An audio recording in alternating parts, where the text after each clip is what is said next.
Do the bit! Do the bit! Do the bit, good boy! Do the bit! Since science has discovered there are more people than food, they started fucking with the food supply in order to make it go farther. Kinda like how your mom would add more oatmeal to your chicken noodle soup. We have run into a myriad of issues with that, from new food allergies they blame on GMOs to weirdos thinking they can survive on nothing but air and cosmic energy. Breatharians would make a better sell by claiming to feed off photosynthesis rather than star farts, since at least we know plants can survive without eating. Being a breatharian is similar to saying you gain sustenance similar to how a rock does. Only you are a cheating bastard that still eats 2 to 3 times a week. There was a couple recently who made headlines claiming to be food-free since 2008 without having to prove a damn thing, since people are gullible assholes who believe this sort of unsubstantiated horseshit and don't ask for a shred of proof.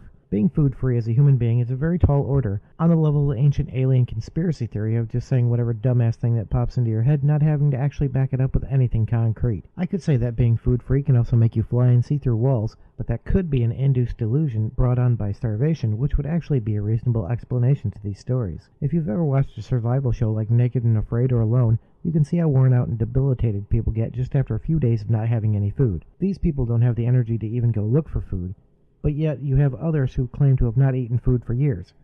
Aside from the 2 to 3 times a week and the occasional meal for a taste sensation, which sounds like a bad promotion for a weird restaurant. Saying you are food-free but admitting you still eat a few times a week is like saying you are celibate but you still pay for a prostitute once a week. Couldn't people who are on liquid diets like Soylent make a more substantial claim to being food-free? That seems more plausible than eating fruit or candy instead of just sitting down to a few times a week. We have great examples of people who don't have access or means to actual food, and they aren't the picture of health these lying Breathians claim to be. You can't say I don't eat food but admit to eating 3 times a week and then shit on people for not buying your obvious hypocrisy. I get it, everybody wants to think they're a special unicorn that has the whole universe figured out and then somehow have figured out how to hack the matrix we call life by selling us on a bullshit story that morons read on Facebook and spread around either because it is so fantastically crazy or outright ridiculous, but because people share your story doesn't make it any more true. If breatharians are an actual thing, you'd never be able to starve or go on a hunger strike because the universe would be feeding you through midichlorians, or you gaining power like Superman through the rays of our yellow sun, versus whatever light you get from having your head shoved that far up your own ass.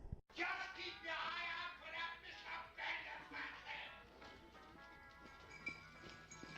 Let me have a Diablo sandwich of Dr. Pepper. Make it fast. I'm in a goddamn hurry.